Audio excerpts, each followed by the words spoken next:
Good morning friends, SP sir here. ચલો આગળ વધીએ. લાસ્ટ ટાઈમ આપણે જોયું હતું ઉત્સેચકની ક્રિયાવિધિ. મેં લાસ્ટ ટાઈમ લગભગ નીચે છેલ્લી લાઈન પર લખ્યા હતા, મને યાદ છે ત્યાં સુધી. ઉત્સેચક વિશેની થોડી ઘણી માહિતી અને ઉત્સેચકના અનુપ્રયોગ, ઇન શોર્ટ કઈ કઈ પ્રક્રિયામાં ઉત્સેચકો વપરાય છે, કયા ઉત્સેચકો વપરાય છે, અમે લખ્યું. તો આજે આપણે એ જ ઉત્સેચક વડે થતું ઉદ્દીપન, જેને કહેવાય ઉત્સેચન, એના વિશેની વાત કરવાની છે. ઉત્સેચક વિશે ડિટેલમાં સમજવાના છીએ, કારણ કે છે ને જેમ ઉદ્દીપક રાસાયણિક પ્રક્રિયાનો વેગ વધારતા હતા ને, એમ ઉત્સેચક પણ પ્રક્રિયાના વેગ વધારવામાં મદદ કરે છે. તો એના વિશે ડિટેલમાં માહિતી મેળવવાની જ છે. તો લેક્ચર ચાલુ કરીએ, પણ એ પહેલા દર વખતની જેમ કહી દઈશ કે વિડીયો લાઈક કરો, શેર કરો, તમારા જેટલા પણ મિત્રો હોય બધાને વિડીયો શેર કરવાનું રાખો. અને જો તમે હજી ચેનલ સબસ્ક્રાઇબ નથી કરી તો પહેલા પ્લીઝ સબસ્ક્રાઇબ कर दो यार चैनल. ओके, कैसे भी करके हो जाना चाहिए. मेरे को नहीं पता आप कैसे करोगे, लेकिन कर देना. चलो तो પછી આગળ વધીએ. તો સમજવાનું છે આપણે આ ઉત્સેચક એવું કયું કાર્ય કરે છે, એટલે એની ક્રિયાવિધિ જોવાના છીએ. અને ઉત્સેચન એટલે શું, ચલો ચાલુ કરીએ. પહેલા તો ઉત્સેચક માટેની મેં બેઝિક માહિતી લખી રાખી છે કે જેમ રાસાયણિક પ્રક્રિયાનો વેગ વધારવા જે પદાર્થ આપણે ઉમેરતા હતા એને ઉદ્દીપક કહેતા હતા, એવી જ રીતે જૈવ રાસાયણિક પ્રક્રિયાઓમાં જે ઉદ્દીપક વપરાય એને કહેવાય જૈવ રાસાયણિક ઉદ્દીપકો. અને એ જ જૈવ રાસાયણિક ઉદ્દીપકોને આપણે કયા નામથી ઓળખીએ છીએ? ઉત્સેચક. અને આવા ઉત્સેચક દ્વારા જે થતું પ્રક્રિયા, એટલે થતી પ્રક્રિયા અથવા તો થતા ઉદ્દીપનને જ આપણે કહી શકીએ ઉત્સેચન. જેમ ઉદ્દીપક વડે થતી પ્રક્રિયાને ઉદ્દીપન નામ આપ્યું હતું, એમ ઉત્સેચક વડે થતી પ્રક્રિયાને નામ અપાય ઉત્સેચન. સિમિલર છે બંને. ચલો આ ઉત્સેચક વિશે થોડી ડિટેલમાં માહિતી કહું. ઉત્સેચક છે શું? ખરેખર ઉત્સેચક જે છે ને એ માનવ શરીર, વનસ્પતિ, જીવંત કોષોની અંદરથી મળી રહે. તે ખરેખર તો નાઇટ્રોજન યુક્ત કાર્બનિક સંકીર્ણ સંયોજન છે. એટલે નાઇટ્રોજનના બનેલા કાર્બનિક સંકીર્ણ, સંકીર્ણ એટલે અતિ બૃહદ મોટા અણુઓ, જટિલ અણુઓ, એટલે અતિ જટિલ કાર્બનિક અણુઓના બનેલા છે. આમ જોવા જાવ તો એવું કહેવાય કે તે પ્રોટીન અણુઓ ધરાવે છે. એટલે ખરેખર ઉત્સેચક પ્રોટીનના બનેલા હોય અને પ્રોટીનના બંધારણમાં નાઇટ્રોજન હોય. અને પ્રોટીન એ કાર્બનિક સંયોજનો ઘણા બધા ભેગા થઈને બને છે. ભણવાના છીએ 14મા ચેપ્ટરમાં એમાઇડ સંયોજનોનું ઘણું બધું આવશે, પણ આગળ વાત કરવાની છે, ત્યારે ધ્યાન રાખો. તો ઉત્સેચક એ પ્રોટીન અણુઓ કે જે ખૂબ જ વધુ આણ્વીય દળ ધરાવતા હોય. ખાલી એનું આણ્વીય દળ 15,000 થી 1 લાખ, બસ, એનાથી વધારે નહીં. એટલે વિચારો, જો 15,000 થી 1 લાખ આણ્વીય દળ હોય, ઘણા તો 10-10 લાખ સુધીના આણ્વીય દળ ધરાવતો હોય, તો કેટલા મોટા અણુઓ હોય. અચ્છા, કહેવામાં બહુ મોટા અણુ છે પણ દેખાતા બી નથી હો, એટલે ડોન્ટ બી ગભરાઈ. તેમનું જલીય દ્રાવણ કલીલમય અવસ્થા ધરાવે. એટલે ધારો કે તમે કોઈ ઉત્સેચક લો અને એને પાણીમાં ઓગાળો ને, તો એ જે દ્રાવણ બને એને કલીલ દ્રાવણ કહેવાય. અને પછીનો ટોપિક એ જ છે, કલીલ દ્રાવણ. પણ અત્યારે યાદ રાખો કે એને કઈ અવસ્થા કહેવાય? કલીલમય અવસ્થા. મુદ્દો સરસ છે. ઉદ્દીપકની જેમ તેઓ પણ વર્ણનાત્મક સ્વભાવ ધરાવે. વર્ણનાત્મક એટલે ચોક્કસ, લીલા જેવું કોઈ નહીં. એટલે મારો કહેવાનો અર્થ એવો છે, ધારો કે યુરિયા હોય, યુરિયાનું જળ વિભાજન કરી અને એમાંથી એમોનિયા અને પાણી છૂટું પાડવું હોય, તો એના જળ વિભાજનમાં યુરેઝ ઉદ્દીપક વપરાય છે. સોરી, ઉત્સેચક. કયું ઉત્સેચક વપરાય? યુરેઝ. મેં આમાં ઘણા બધા ઉદાહરણ લાસ્ટ ટાઈમ દીધા હતા. ખોરાકનું પાચન કરવું હોય તો પેપ્સિન વડે જ થાય. પછી ગ્લુકોઝનું ઇથેનોલ બનાવવું હોય તો જાઇમેઝ ઉદ્દીપક જ જોઈએ. ખબર છે ને? સુક્રોઝ હોય એટલે ખાંડ હોય, એનું વ્યુત્ક્રમણ કરવું હોય તો ઇન્વર્ટેઝ જ જોઈએ. તો મારો કહેવાનો અર્થ એવો છે કે જેમ ઉદ્દીપક હતા એ કોઈ એક રાસાયણિક પ્રક્રિયાનો વેગ વધારતા હોય, એ ઉદ્દીપક એના સિવાય બીજી કોઈ પ્રક્રિયા માટે ઉપયોગી નીવડતા નથી. અને એ ઉદ્દીપક જ એ ક્રિયા કરી શકે, એના સિવાય બીજો એ પ્રક્રિયા કરી શકે નહીં. એટલે ઉદ્દીપક વર્ણનાત્મક હોય એમ ઉત્સેચક પણ વર્ણનાત્મક હોય, ચોક્કસ હોય. એટલે કોઈ એક પ્રક્રિયા માટે વપરાતો ઉત્સેચક અન્ય પ્રક્રિયા કરી શકતો નથી. એટલે કે જે તે પ્રક્રિયા માટે કેવો હોય? વિશિષ્ટ હોય. હમણાં આપણે એના વિશિષ્ટ સ્વભાવ પણ સમજવાના છે. અને જનરલી આવા ઉત્સેચક પ્રક્રિયાઓના વેગ 10⁸ થી 10⁻20 ગણા વધારે. લગભગ લાસ્ટ ટાઈમ હું 10⁻15 ગણા બોલ્યો, બેની વચ્ચે આવે. એટલે એપ્રોક્સ આટલો વેગ વધારતા હોય. તે માનવ શરીરમાં થતી મોટા ભાગની પ્રક્રિયાઓ માટે જવાબદાર છે. આપણા શરીરની લગભગ એવું કહું ને 90% પ્રક્રિયા ઉત્સેચક વગર શક્ય જ નહીં. સમજ્યા? એટલે ઉત્સેચક અતિ મહત્વના છે, જીવન ટકાવી રાખવા મહત્વના છે. અને મેં કીધું તેમ તે મળે ક્યાંથી?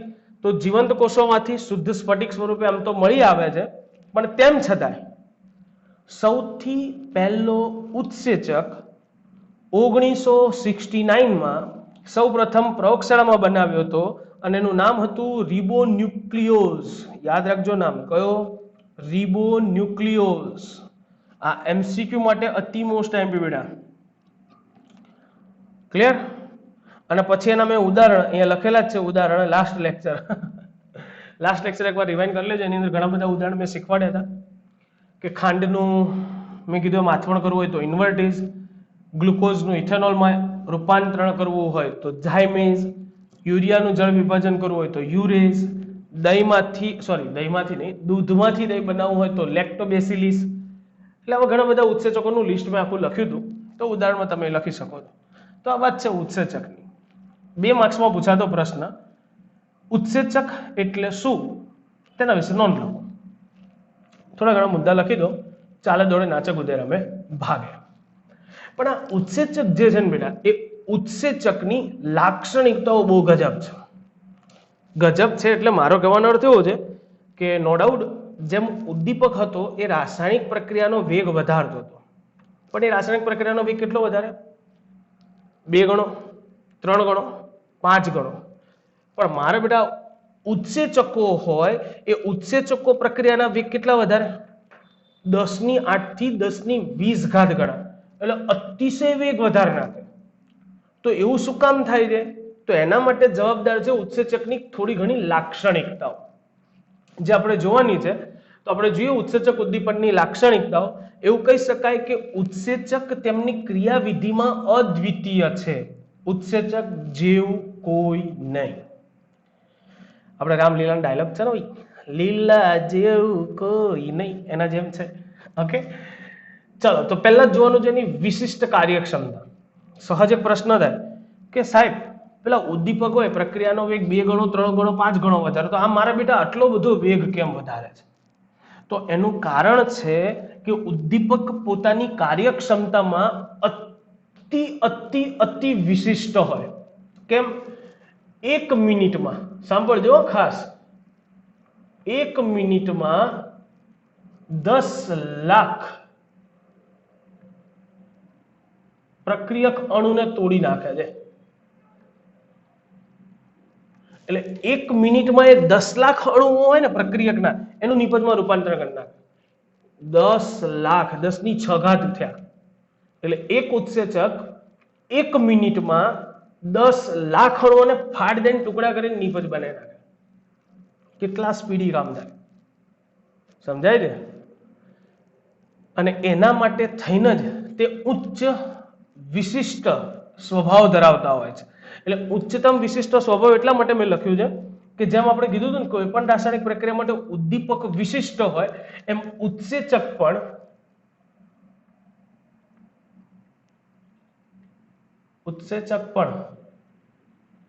દરેક પ્રક્રિયા માટે વિશિષ્ટ હોય.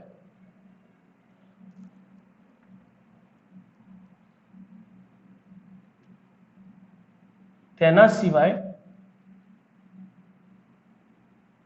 અન્ય ઉત્સેચક તે પ્રક્રિયા કરી શકતો નથી. એટલે મારો કહેવાનો અર્થ એવો હતો, હમણાં મેં એમ કીધું હતું યુરિયા હોય, યુરિયા એનું જળ વિભાજન કરીને એમોનિયા બનાવવું હોય તો એમાં હું યુરેઝ ઉત્સેચક જ વાપરી શકું. પછી યુરિયા લઉં, એની અંદર પેપ્સિન ઉત્સેચક નાખું, હા રાજો હમણાં બનશે.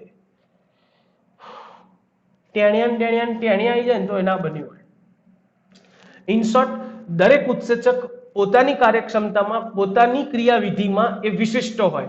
એના સિવાય એ ક્રિયાવિધિ અન્ય ઉત્સેચક કરી શકે નહીં. એટલે અહીંયા તમે એવું કહી શકો કે અહીંયા એવું હશે ખાસ પ્રકારનું બોન્ડિંગ કે ઉત્સેચક જે હશે ને એ ચોક્કસ પ્રક્રિયાથી, એટલે જે પ્રક્રિયક હોય ને, પ્રક્રિયક નાણો, એ ચોક્કસ પ્રક્રિયક હોય ને તો જ એની જોડાતા હશે, બીજા રે જોડાય નહીં. એટલે ધારો કે તમે યુરેઝ નાખ્યો હશે ને, તો યુરેઝ જ યુરિયાના અણુને જોડતો હશે. પણ એના સિવાય ધારો કે પેપ્સિન નાખીને રાહ જોઉં તો પેપ્સિન છે ને યુરિયા સાથે પ્રક્રિયા જ નહીં કરવા દેતો હોય, એટલે યુરિયાના અણુઓને ભેગા કરતો હશે નહીં.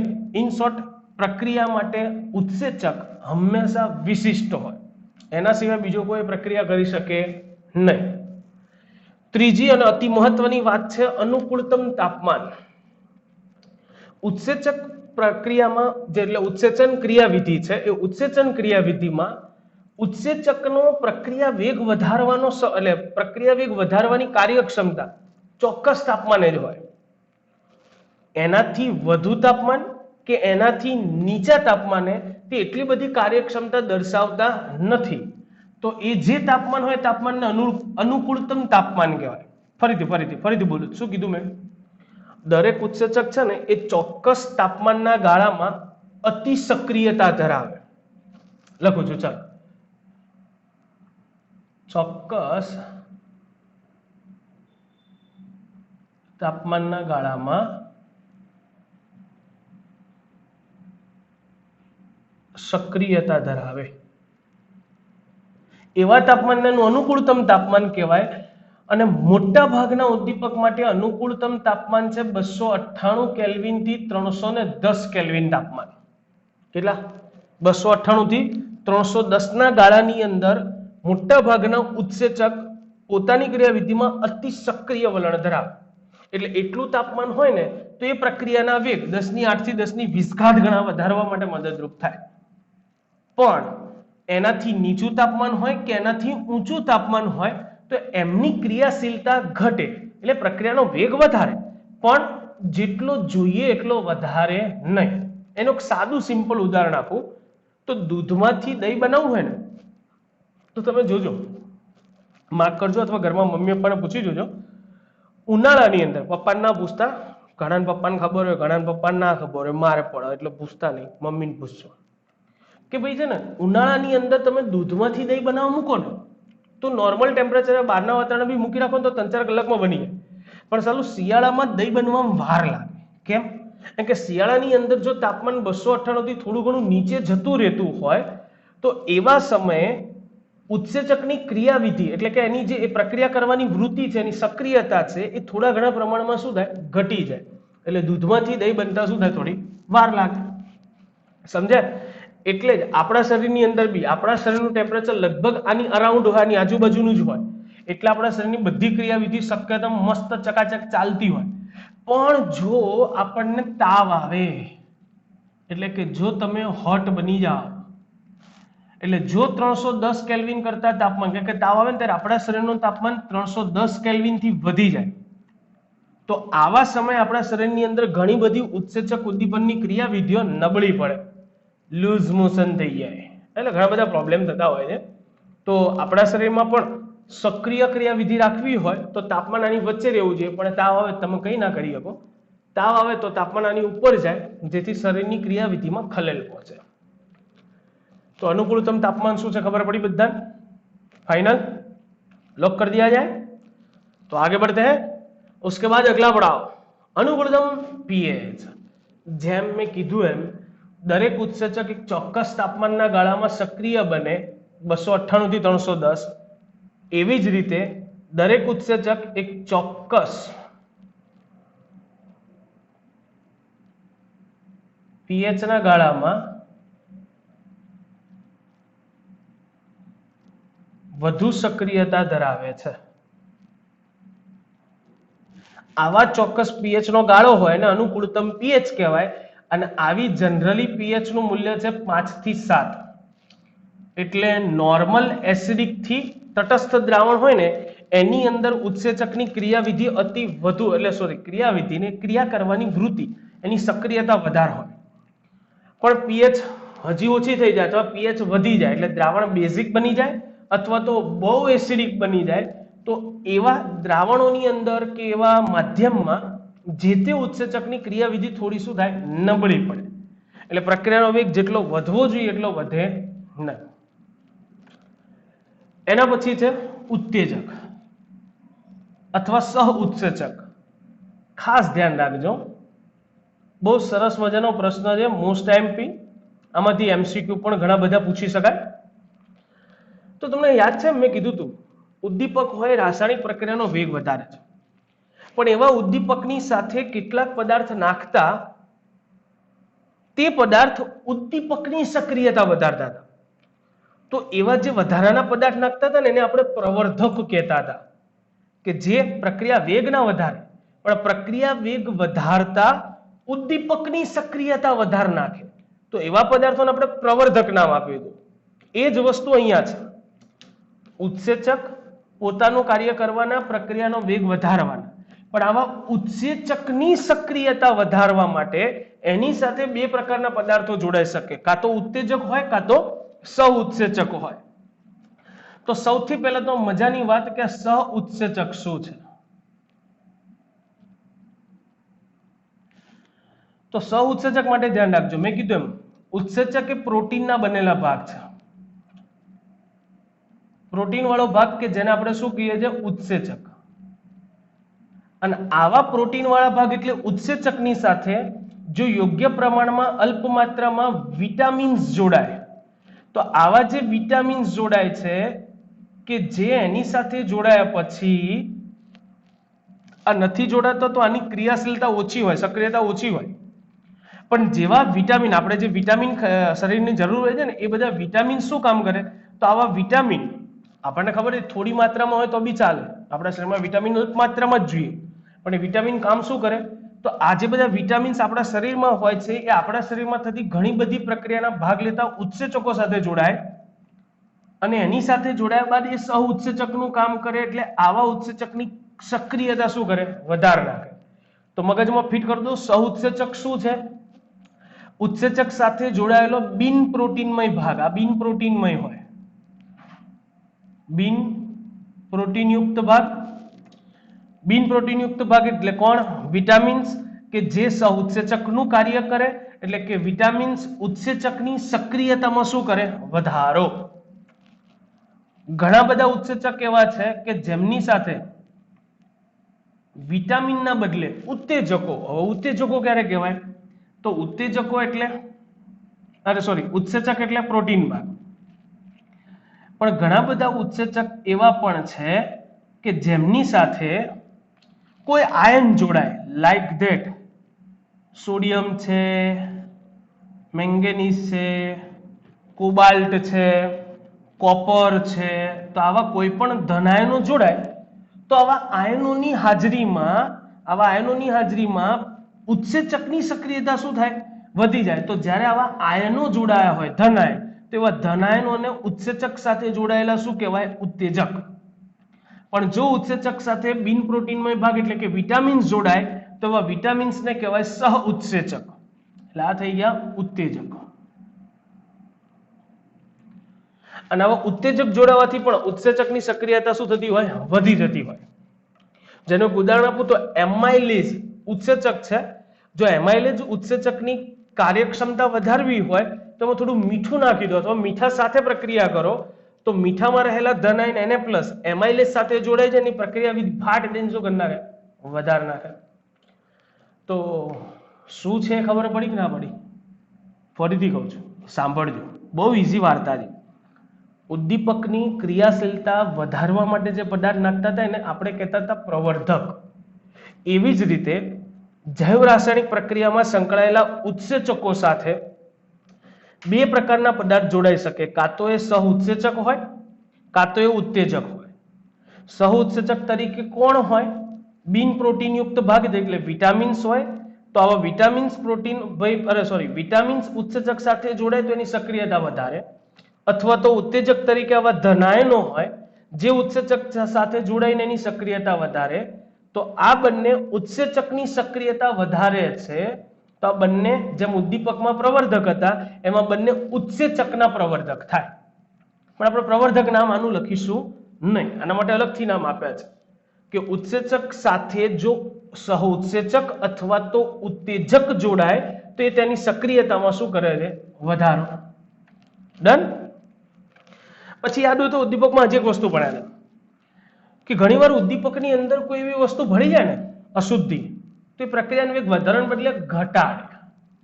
એટલે કે પ્રક્રિયાનો વેગ વધારે કોણ, ઉદ્દીપક, પણ અમુક એવી અશુદ્ધિઓને ઉદ્દીપકની સક્રિયતા ઘટાડી નાખે. જેના લીધે પ્રક્રિયાનો વેગ વધવો જોઈએ એટલો વધે નહીં. સેમ વસ્તુ ઉત્સેચકની અંદર પણ છે.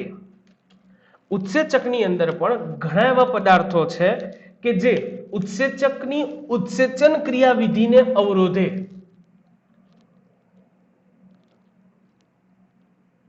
કેટલાક પદાર્થો ઉત્સેચક ઉદ્દીપનને અવરોધે છે. આવા જે કેટલાક પદાર્થો છે એમને કહેવાય નિરોધક અથવા તો વિષ. એટલે પ્રશ્ન એ સાહેબ આવા કેટલાક પદાર્થો કોણ હોય? તો તમને બધાને ખબર છે, ઘણીવાર તમને દવા લેવો ને, કોઈ રોગ ભોગ થયો તમે દવા લો તો એની આડઅસર થાય છે. એ આડઅસર શું છે? તો ઘણા બધા કેટલાક પદાર્થો મેં લખ્યા ને એ છે રાસાયણિક ઔષધો, આપણી દવાઓ. કારણ કે ઔષધોમાં રહેલો કેટલોક એવો ભાગ હોય કે જે તમે ગળ્યો, રોગ તો મટી જાય, પણ એમાં રહેલો અમુક ભાગ એ અમુક ઉત્સેચક સાથે જોડાઈ જાય, જેના લીધે એની ક્રિયાશીલતા અને ઉત્સેચકની સક્રિયતા ઘટાડી નાખે. એટલે એ ઉત્સેચક જે પ્રક્રિયા કરતો હોય નબળી પડે. નબળી પડે એટલે એ તમને શરીર પર દેખાય, જેને આપણે આડઅસર કહીએ છીએ. દવાની આડઅસર. દવાની આડઅસર એ ખરેખર શું છે? ઉત્સેચકની નિરોધક અસર અથવા તો વિષ અસર. એટલે તમે જે દવા લીધી હોય એ દવામાં ઔષધમાં રહેલા કેટલાક એવા ભાગ કે જે ઉત્સેચક સાથે જોડાતા એ ઉત્સેચકની સક્રિયતા ઘટાડી નાખે. એટલે પ્રક્રિયાનો વેગ જે ચાલુ હોય એના કરતા ઘટી જાય, જે તમને આડઅસર સ્વરૂપે દેખાય આવે. ક્લિયર?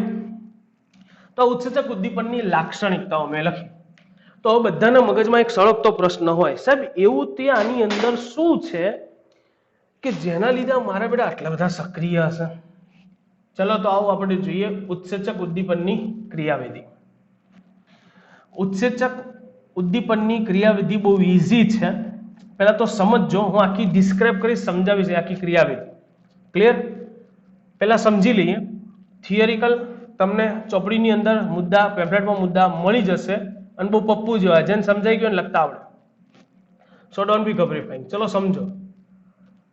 હવે આ ઉત્સેચક, પહેલી વસ્તુ તો આપણે અહીંયા એમ કીધું એ અહીં જેમ ઉદ્દીપક વર્ણાત્મક હોય એમ ઉત્સેચક પણ વર્ણાત્મક હોય. વર્ણાત્મક હોય એટલે એ પ્રક્રિયા, કોઈ એક પ્રક્રિયા કોઈ એક ઉત્સેચક દ્વારા થાય તો એ જ પ્રક્રિયા અન્ય ઉત્સેચક નથી કરી શકતો. કેમ એવું? તો ખરેખર ઉત્સેચકની રચના કંઈક આવી હોય.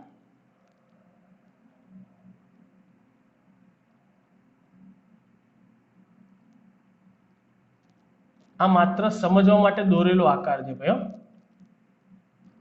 એવું જરૂર નહીં આવા જ ઉત્સેચક હોય, બધા અલગ અલગ પ્રકારના, પણ સમજવા માટે. આ છે પ્રોટીન યુક્ત ભાગ અથવા તો પ્રોટીન અણુ. હવે સમજો, જો આ પ્રોટીન અણુ કીધો મેં તો એનો અર્થ આ થઈ ગયો આપણો ઉત્સેચક. આવા ઉત્સેચકની સાથે વિટામિન્સ અથવા તો ધન આયનો જોડાય. સહ ઉત્સેચક અથવા તો શું જોડાય? ઉત્તેજક. તો ક્યાંક અમુક ભાગની અંદર આવી રીતે આજે મેં દોર્યું ને સ્ટાર સ્ટાર જેવું આમ ઘાટું દોર્યું ને, એ છે આપણા સહ ઉત્સેચક અથવા તો ઉત્તેજક. એટલે બહુ અલ્પ માત્રામાં જોઈએ. એટલે ઉત્સેચક નરી આંખે ના દેખાય. વિચારો એની અંદર આટલું જોડાયું હોય તો આની માત્રા આપણા શરીરમાં બહુ ઓછી હોય ને તો બી ચાલે. અને એટલા માટે જ વિટામિન્સ કે આવા આયનો હોય ને આપણા શરીરમાં બહુ ઓછા પ્રમાણમાં હોય. એ અહીંયા જોડાઈ જાય એટલે આની સક્રિયતામાં શું કરે? વધારે. ક્લિયર? તો આ એક આ ટોપિક સમજાય. હવે સાંભળજો કે દરેક ઉત્સેચક વર્ણાત્મક કેમ હોય. તો ઉત્સેચક જે હોય ને એની સપાટી હોય ત્યાં એક ચોક્કસ પ્રકારના સ્થાન આવેલા હોય. આ દેખાતું હશે, દેખાય એમ? એક રાઉન્ડ જેવું છે અને એક ચોરસ જેવું છે. અને આવા જે સ્થાન હોય ને એને વિશિષ્ટ સક્રિય સ્થાન કહેવાય, અથવા ખાલી સક્રિય સ્થાન કહો તો પણ ચાલે. વિશિષ્ટ સક્રિય સ્થાન જેની અંદર એમાઇડ સમૂહ, કાર્બોક્સિલિક એસિડ સમૂહ, સલ્ફોનિક એસિડ સમૂહ, હવે કોઈ પણ સમૂહોના અંદર છેડા હોય, છૂટા છેડા. એટલે અંદર આવા સમૂહ આવેલા હોય કે જે શું કરતા હોય? પ્રક્રિયાર્થી હોય ને, ચોક્કસ પ્રક્રિયાર્થી એને પોતાની તરફ ખેંચતા હોય. આવા સમૂહ હોય તો ધારો કે કોઈ પ્રક્રિયાર્થી હોય તો આની સાથે જોડાતો પ્રક્રિયાર્થી, ધારો કે હું આપણે આવું લઈ લઈએ છીએ. જો તો આ જે છે એ પ્રક્રિયકનો અણુ છે, જેને આપણી ભાષામાં પ્રક્રિયાર્થી કહીશું. પ્રક્રિયાર્થી બોલે તો સબસ્ટ્રેટ, ઉત્સેચક બોલે તો ઈ. તો આવા પ્રક્રિયાર્થીના અણુ હોય એ આવા જે સક્રિય સ્થાનો હોય, જે ચોક્કસ પ્રકારના છિદ્રો હોય, એટલે આ જે છિદ્ર છે એ છિદ્રની રચના એવી હોય કે એની અંદર આવા સમૂહો જોડાયેલા હોય, ક્રિયાશીલ સમૂહ.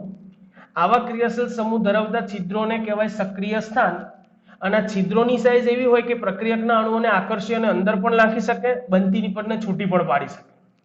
એટલે ઉત્સેચક કામ શું કરતો હોય? તો સૌથી પહેલા તો ઉત્સેચક પ્રક્રિયાર્થીના અણુ હોય ને એને પોતાની બાજુ ખેંચે, આકર્ષે. આવા જે સમૂહો હોય એ આને પોતાની બાજુ આકર્ષે, નિર્બળ વાન ડેર વાલ્સ આકર્ષણ બળ, હાઇડ્રોજન બંધ વગેરે બળ દ્વારા એને પોતાની બાજુ આકર્ષે. જેના લીધે શું થાય કે આવા પ્રક્રિયકના અણુ હોય ને એની સપાટી ઉપર પ્રસ્થાપિત થાય, બેસે આની ઉપર. હાસ, ચલો જગ્યા મળી. અને એક મધ્યવર્તી સંકીર્ણ બને, જેને ઉત્સેચક પ્રક્રિયાર્થી મધ્યવર્તી સંકીર્ણ કહેવાય. અત્યારે તમારી હાલ સમક્ષ જે દેખાઈ રહ્યું છે એને શું કહેવાય? ઉત્સેચક પ્રક્રિયાર્થી મધ્યવર્તી સંકીર્ણ. લખી દઉં છું, ઉત્સેચક પ્રક્રિયાર્થી મધ્યવર્તી સંકીર્ણ. આ જેને અસ્થાયી હોય, અસ્થાયી હોય એટલે તરત જ એમાંથી આપણો પ્રક્રિયાર્થી હોય નિપજ પ્રોડક્ટ બનાવીને છૂટો પડે અને ઉત્સેચક જેવો હોય અને એવો પાછો મળે, એટલે ઉત્સેચકનું સ્થાન ખાલી થઈ જાય. એટલે હવે શું થવાનું? પ્રક્રિયા થાય, સંકીર્ણ બને. તો અસ્થાયી હોય એટલે અહીંથી ફટાક લઈને નિપજ બનવાની અને નિપજ અહીંથી છૂટી પડી જાય. હવે નિપજ આ જુઓ છૂટી પડી ગઈ.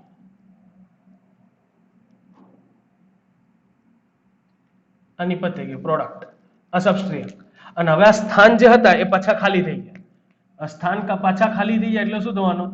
બીજો પ્રક્રિયકનો અણુ હોય એ હવે પાછો અહીંયા આવીને પાછો ચોંટી શકે કે નહીં? તો આ જે કાર્ય થયું ને, આ કાર્ય, આ આખી ક્રિયાવિધિ 1 મિનિટમાં 10 લાખ અણુ પતાવી દે. 1 મિનિટમાં 10 લાખ અણુ આવી જાય, નીકળી જાય, આવી જાય, ફાટ ફાટ ફાટ. એ બહુ વિચારવાનું બી નહીં, એટલું સ્પીડી કામકાજ. તો આમ દરેક પ્રક્રિયા માટે ઉત્સેચક કેમ વિશિષ્ટ હોય? તો મેં કીધું એમ એની ઉપર એક ચોક્કસ પ્રકારના સ્થાન હોય જેને વિશિષ્ટ સક્રિય સ્થાન કહેવાય. એ સ્થાન ઉપર એ ચોક્કસ પ્રક્રિયાર્થી હોય ને એને જ જોડાવા દે, એના સિવાય બીજો કોઈ પ્રક્રિયાર્થી ના જોડાય. એટલે જો આ ઉત્સેચક ધારો કે પેપ્સિન હોત, શું હોત? પેપ્સિન. તો આપણા શરીરમાં જે પ્રોટીન જતું હોય એ પ્રોટીનનો આકાર આવો હોય. એટલે પ્રોટીન હોય એ જાય તો પેપ્સિનના સ્થાન ઉપર બેસી શકે, નિપજ બનાવે. પણ ધારો કે હું યુરિયા લેત ને તો યુરિયાના અણુ આવા હોત, ગ્લુકોઝ લેત તો ગ્લુકોઝના અણુ આવા હોત, પછી બીજો કોઈ પ્રક્રિયક લેત તો એના અણુ આવા હોત. એટલે અલગ અલગ આકાર હોય. જો ને, દેખાય? જસ્ટ સમજવા માટે કહું. પણ ઘણા સ્વીકાર લે, સાહેબે કીધું તું યુરિયામાં 2 ગોળ ગોળ આવી રીતે દોડી દેવાનું, યુરિયા એવું નથી કહેતો. લે, આ હું સમજાવી રહ્યો છું કે ઉત્સેચક શું કામ વિશિષ્ટ હોય. તો ઉત્સેચક હોય ને એના ઉપર એક ચોક્કસ સક્રિય સ્થાન હોય અને એ સક્રિય સ્થાન પર ચોક્કસ પ્રક્રિયાર્થી હોય એ જ પ્રસ્થાપિત થાય. બીજા પ્રક્રિયાર્થી એના ઉપર પ્રસ્થાપિત થઈ શકે નહીં. એટલે આ ઉત્સેચક ચોક્કસ પ્રક્રિયાર્થી સાથે જોડાય તો એ જ પ્રક્રિયાર્થીની પ્રક્રિયા કરી શકે. બીજા કોઈની અંદર આ ઉત્સેચક નાખો તો પ્રક્રિયા કરી શકે નહીં. અથવા આવા ઉત્સેચક સાથે બીજા પ્રક્રિયાર્થી લો તો પ્રક્રિયા કરી શકે નહીં. આમ દરેક પ્રક્રિયા માટે ઉત્સેચક હંમેશા વિશિષ્ટ જ હોય. આનું આપણા પાઠ્યપુસ્તકની મુજબ એવું કીધું છે, તાળું કુંચીનું ઉદાહરણ. હવે આવું લખેલું હોય ને, તાળું અને કુંચી, એટલે ઘણા બધા કન્ફ્યુઝ. એટલે આ તાળું ચાવીની વાત છે. એમાં જે ચાવી છે ને, આપણી ચાવી, એ ચાવીના આ લોકોએ કીધું છે ઉત્સેચક.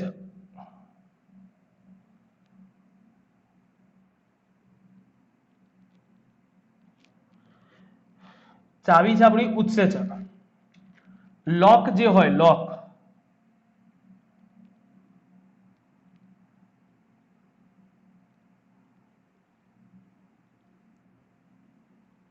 મને બહુ ફાઇનલ નહીં આવડતું.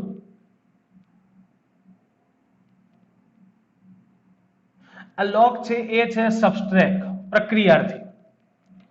ચાવીને ઉત્સેચક કીધું તો સાંભળજો, કારણ કે ચાવી ઉપર ચોક્કસ પ્રકારનું સ્થાન હોય, એ જે લોક એટલે કે સબસ્ટ્રેટ એની અંદર એ પ્રસ્થાપિત થાય તો જ એમાંથી એક મધ્યવર્તી સંકીર્ણ બને.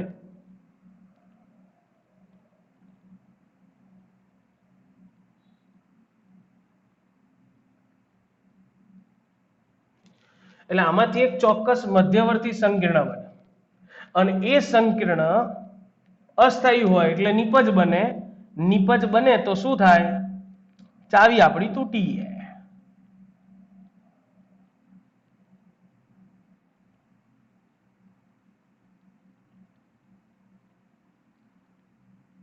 નિપજ અને ચાવી.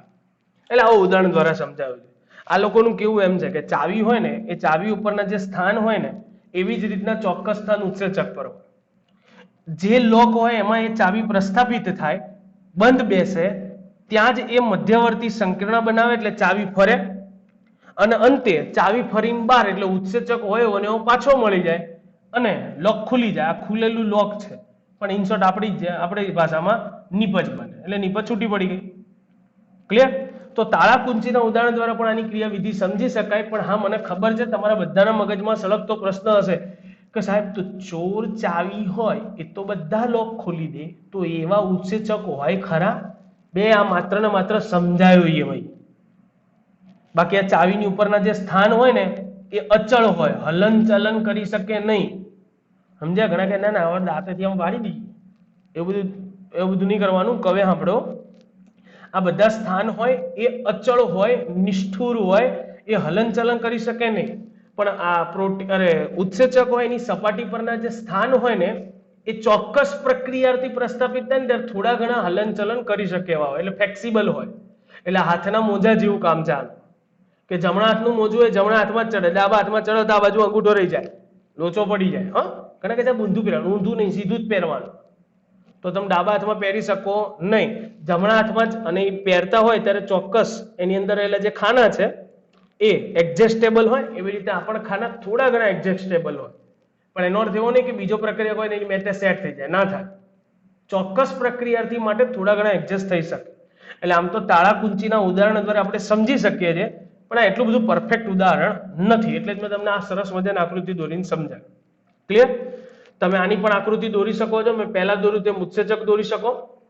બાજુમાં પ્રક્રિયાર્થી આવી રીતે દોરી દેવાનો અહીંયા. પછી સંકીર્ણ બનાવો ત્યારે પ્રક્રિયાર્થી પ્રસ્થાપિત કરીને દોરવાનો અને છેલ્લામાં ઉત્સેચક અલગ બતાવી દો, આવડી નિપજો અલગ બતાવે. ચાલે, દોડે નાચે કૂદે રમે ભાગે. પણ પ્રશ્નમાં એવું કીધું તાળા કૂચીના ઉદાહરણ દ્વારા સમજાવો તો આ દોરવાની જરૂર નથી, પણ આના મુદ્દા તમારે લખવાના. કે નથી કહેતો હા, ચોપડી વાંચો, ચોપડી અથવા તો પાઠ્યપુસ્તક જો, અરે પેમ્પલેટ જો મળી જશે. સો આજે અહીંયા સુધી રાખું છું. બાકી ટુ બી કન્ટિન્યુ નેક્સ્ટ ટાઈમ. પણ આવો બરોબર મને યાદ આવી ગયું. આની નીચે એક નાનો એવો ટોપિક દેખાશે, ઉદ્યોગોમાં ઉદ્દીપન. બે ઉદ્યોગોમાં ઉદ્દીપનમાં શું છે? આપણે અત્યાર સુધી નાના બાવ હતા ત્યારથી અત્યાર સુધી ભણ્યા ને, હેબર વિધિ, ઓસ્વાલ્ડ પદ્ધતિ, સલ્ફ્યુરિક એસિડની બનાવટ પદ્ધતિ, તો એની અંદર વપરાતા ઉદ્દીપકનું ખાલી લિસ્ટિંગ આપ્યું છે. એકવાર વાંચી નાખજો, આવડી જવું છે. બાકી જે પ્રક્રિયામાં જે ઉદ્દીપક વપરાતો એ ગોખવો જ પડે, એમાં હું કંઈ ના કરી શકું. સો એમાં કન્ડિશન એવું આપ્યું છે, જોઈ લેજો એક વખત. તો નેક્સ્ટ લેક્ચરથી આપણે ભાગ નંબર 3 માટે મળીશું. ભાગ નંબર 3 એટલે કલીલ, અતિ મોસ્ટ એમપી ભાગ. તો આજે અહીંયા સુધી. બાકી ટુ બી કન્ટિન્યુ નેક્સ્ટ ટાઈમ. ઓકે, ચલો બાય. હા, સ્ક્રીનશોટ પાડો હોય તો પાડી શકો છો, વટી જાવ છો.